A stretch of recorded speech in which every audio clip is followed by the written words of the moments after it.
So this is a review of my Magnum Stealth Force boots. These are primarily my uniform boots, which I wear with uniform, and I found them to be quite comfortable and worth recommending.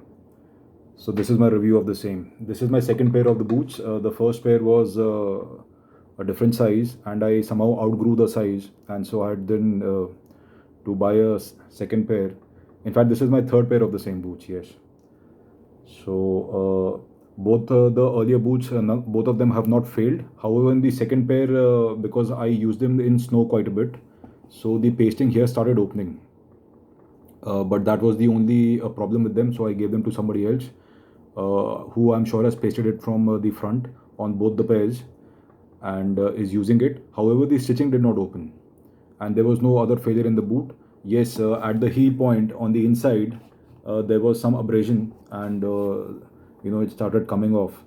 But that happens with all boots or all shoes after a period of time when you wear them slightly for a longer duration. So this is my review of the same. These are Magnum Stealth Force side zip. Side zip because they come with side zip.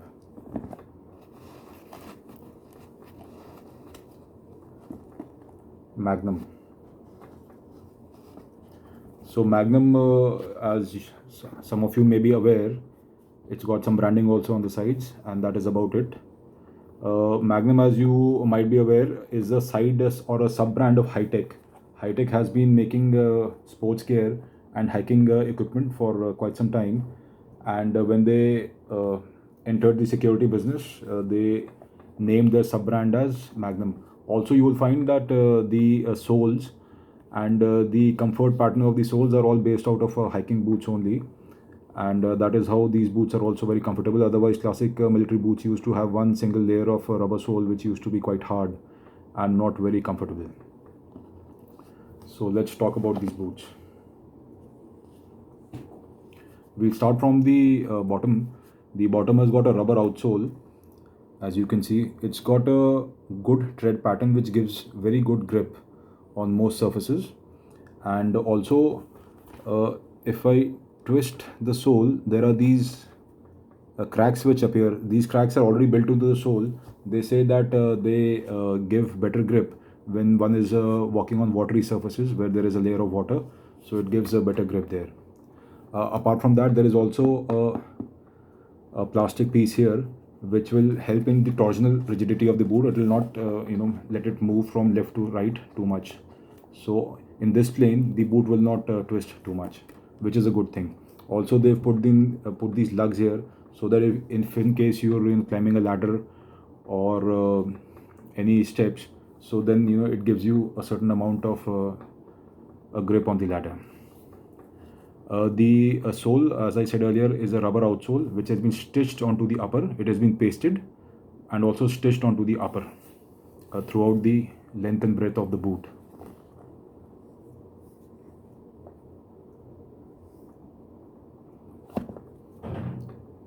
At the rear also it has been stitched onto the upper.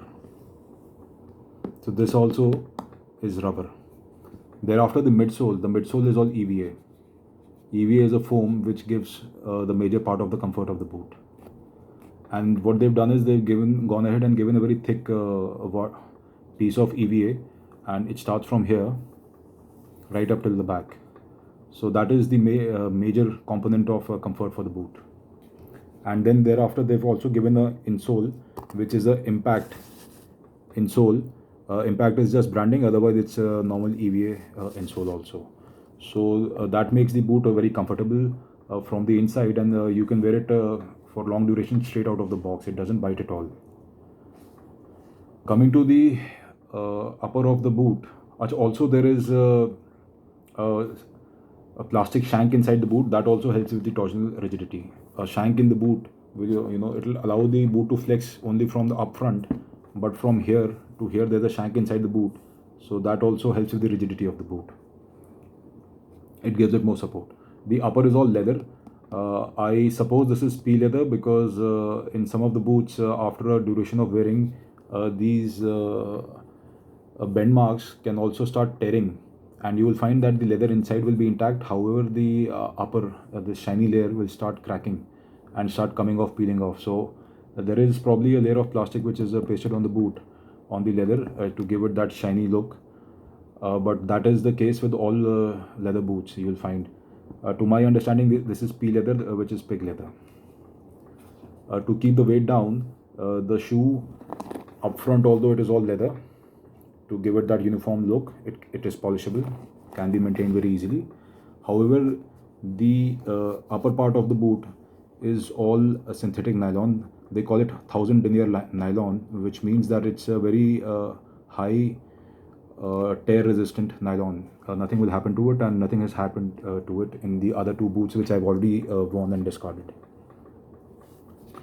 The rear of the boot has got this rubber part pasted behind, so that while taking off the boot, you can just use the other boot, pinch it here and take it off.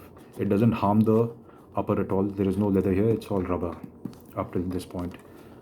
What Magnum has done is that you will find that there is a slight curve at the rear of the boot. So what this does is that it actually holds on to your the rear of your feet, and otherwise in normal boots you will find that where it is not well designed, where this curve is not there, your feet will tend to rise behind, unless of course you cinch it very tight up front. So here what they've done is that they've given this slight bend towards the front, because of which your heel stays in place. It doesn't shift, it doesn't rise when you walk in the boot or run in the boot. The rear is also nylon, and it's got vents behind which helps with perspiration. They do help with perspiration. However, because of the padding inside the boot, the fit is very snug, and even after the ventilation, the boot can tend to be slightly on the warmer side. However, it does vent, that it does. One of the major reasons why I bought this boot is because of the side zip. I have probably not opened this lace for the past about 6 months. It has been where it is, and all I do to wear the boot is use the YKK zipper up and down, and it is as simple as that. When you pull up the YKK zipper at the top end of it, there is also Velcro to keep the zipper, this hanging part of the zipper handle, in place. They've also given this polyurethane cloth inside to prevent water from going inside. So there is a reasonable amount of waterproofing which this boot has got. I can't complain about that. However, the tongue of the boot, which is this part, is stitched only till this place. It is stitched only till this place. So which begs, comes to reason that if you put your feet inside water more than this height, this depth, then immediately the water will seep inside.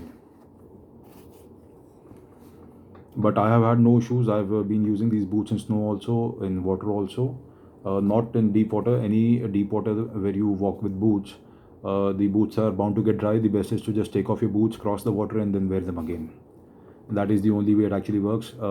Rest all waterproofing is bullcrap. The eyelets are all metallic eyelets, and they've got Magnum branding on them. I find no problem in them. I have kept the boots laced in the zigzag pattern because I find it easier to lace and unlace or tighten the boots with these. The boots have got a very flat feel to them, and they are of very decent quality. I have found Magnum to be the best quality for the money that I am buying Magnum boots for, and no complaints on that. There are other brands also which come out with very expensive boots, but generally I find them to be a hit or miss. Magnum, I have found that whatever money that I'm paying, they've always given decent quality for the amount of money that you pay for them. I generally feel that I can't go wrong with Magnums. So this is the boot. They've got a decent amount of flexion. I have been using these boots for quite some time, no issues at all. Thank you.